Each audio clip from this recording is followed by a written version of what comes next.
Assalamualaikum warahmatullahi wabarakatuh. Kami dari kelompok 1 akan menjelaskan salah satu peran tokoh nasional dalam mempertahankan keutuhan negara dan bangsa Indonesia. Sebelumnya kami akan memperkenalkan diri. Saya Airin Saskia, Saya Indi Furila, dan saya Suci Ramila. Nah, kali ini kami mendapatkan kesempatan untuk membahas Bapak Presiden pertama kita, yakni Bapak Insinyur Soekarno. Selamat menyaksikan.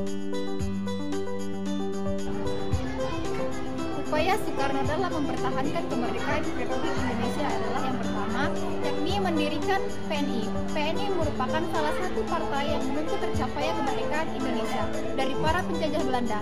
Berkat tingginya rasa nasionalisme yang ditunjukkan oleh Soekarno lewat PNI, ia sempat ditangkap oleh pemerintah Belanda pada tanggal 29 Desember 1929. Soekarno dipenjara selama 4 tahun, dipenjara di Sukamiskin, Bandung.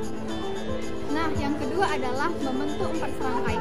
Soekarno bersama Muhammad Hatta, Ki Hajar Dewantara, dan K.H. Mas Mansur membentuk 4 serangkai.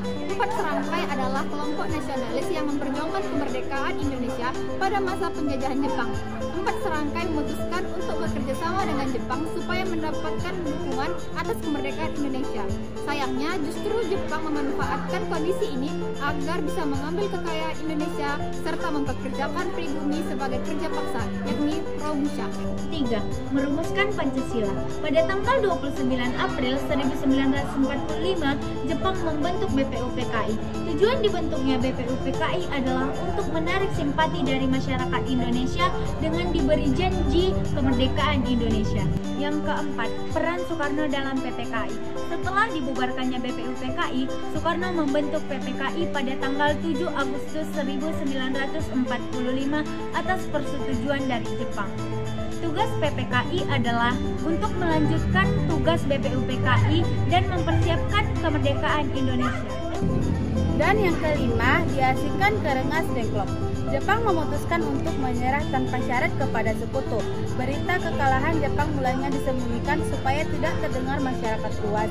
Akan tetapi, salah satu tokoh golongan muda, Sultan Syahrir, mendengar berita kekalahan Jepang melalui radio dan segera disebarkan. Setelah itu, Sultan Syahrir meminta Soekarno dan Hatta untuk segera memproklamasikan kemerdekaan Indonesia. Akan tetapi, Soekarno masih enggan melakukannya karena masih menunggu keputusan PPKI. Dan yang keenam, menyusun, menandatangani, dan membacakan proklamasi. Sekembalinya dari Rengas Dengklok, Soekarno dan Hatta langsung menuju ke rumah Laksamana Maeda dalam rangka menyusun naskah proklamasi.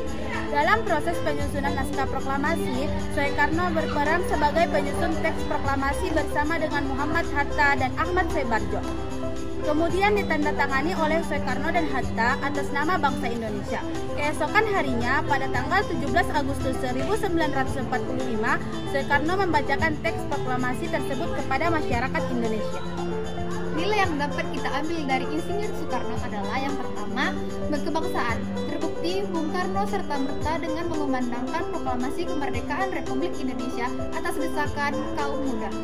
Nilai kedua yang diperjuangkan Bung Karno adalah kerakyatan. Sikap yang komitmen pada nasib rakyat, khususnya kaum buruh dan tani. Nilai yang ketiga yang diperjuangkan Bung Karno adalah kemandirian, yang pada hakikatnya adalah Indonesia tidak boleh bergantung kepada negara asing, terlebih pada Amerika Serikat pada saat itu. Maka relevan ketika Bung Karno menggagas berdikari, berdiri di atas kaki sendiri. Cukup sekian materi yang dapat kami sampaikan. Kalau ada kata yang salah, kami mohon maaf. Kepada Allah kami mohon ampun. Wabillahi taufiq wal hidayah. Wassalamualaikum